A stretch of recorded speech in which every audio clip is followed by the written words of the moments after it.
Hey, what's up, everybody? This is your 2014 now, or it's 2013 edition. It's 2014 today. Uh, Edition of our fantasy football league. This is the end of the year show.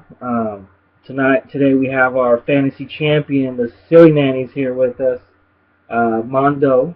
Um, put up a great year this year, and I brought him here just to talk a little bit about it. Because it's not easy. It's not easy to win it all. You know, I won the first year. I keep bringing it up because it was the first year, and we're on year 4. Then we had Joe, then we had Robert, and now we have Mondo over here. There's never been one repeat champion, and we were just talking about it before this little show. This is a tough league, and you don't know who's going to win each year to year. So we have Mondo here.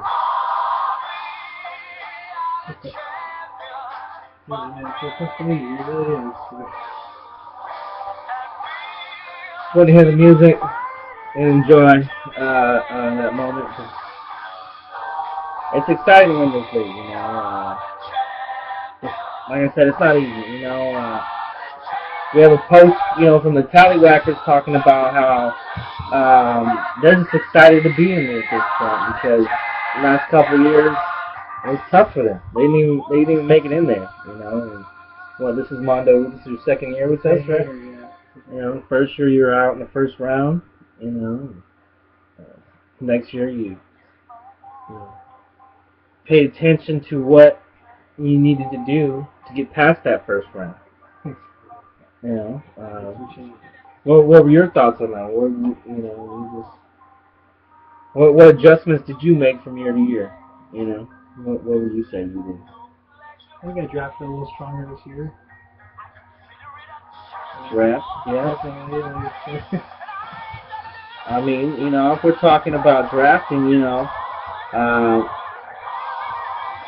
drafted Jamal Charles first round. Exactly, yeah. First overall, you drafted C.J. Spiller second. A little bit of a bust. But he did what he had to do, I guess, in some games. A.J. Green was a contributor in the playoffs. I can say that much. He had a season. Cincinnati's in the playoffs for a reason. Amendola. I don't know what I'm doing. That was a little bit of a bust. Yeah. He's hot early, then he got hurt, and then there was nothing there. Then Gronk. He was just a wait, and then he got hurt again though. Well, he carries you through a little bit of that mid-season, He wasn't there in the beginning, and then he's there in the middle. Then you had Hakeem Nicks. You were riding the Knicks for most of the season. Just throw him in there, and she would have the Hakeem Nicks, and then where'd you go next? Ben Jarvis, Green Ellis. I didn't see too much from him. Oh, yeah. He had like 1 or 2 good games. Look at that. I don't think I started him. So 7th round, you didn't even really use your 7th rounder, but then your 8th round pick, Tony Romo. The quarterback carried me through the whole season, yeah. Nothing special, but it got it done, right? Decent job. So the Super Bowl winning champion took his quarterback in the 8th round. Yeah. So, what can you say? It's Tony Romo of all people, of course. Of course, nobody else wanted him. And then, Phil Dawson was your kicker. You had him a couple times, and he was here and there. He was hit and miss. You kept going from about 3 or 4 kickers throughout the year, and for some reason, every kicker you played hit. Then you went to Andy Dalton as a backup. You didn't use him too much, And we used him when he was really, really hot. I got screwed by him. So. And then you got Pierre Garçon, which I think was a steal in the 11th round because he carried you through the playoffs too. Yeah, I got some good ones. Kirk Cousins came in relief. I knew he was going to come in as start putting up points. I don't know what the heck was up with RG3. You know, trying to make him heal too fast. You know, if I think if he had a better year than Pierre Garçon, would have had a better year too. You know, that's why I was kind of hesitant to take him. You know, Robert Turbin. I don't know anything about Robert Turbin. Oh, that was just in case Lynch got hurt. That was just a gamble. For safety. Then you Jared Cook. You know, he he only stepped in and handled the wave while Gronk. Actually, I dropped him. Yeah, I think so too. But you know, he has some potential, but then the Rams, just like every year, they just shit up themselves. Josh Freeman was your backup in the 14th round. And, then he went to Percy Harvin. Just some stabs right there. A couple, exactly. That was just stabs in the dark. Reaching at that. And then the St. Louis defense. But the 79ers did have the pickup of the year, which was the Kansas City defense. You know, so that helped them down in the end. You really didn't need them in the championship game because you had the pieces connected. You know, you had Jamal Charles, you had Pierre Garçon, you know, you had Tony Romo get 17, you had AJ Green get 21. AJ Green showed up in the championship game, you know, the most. Pierre Garçon got 22. Phil Dawson, you dropped him, you pick him up for the Super Bowl, gets you 15. You know, and you score 112 to 88.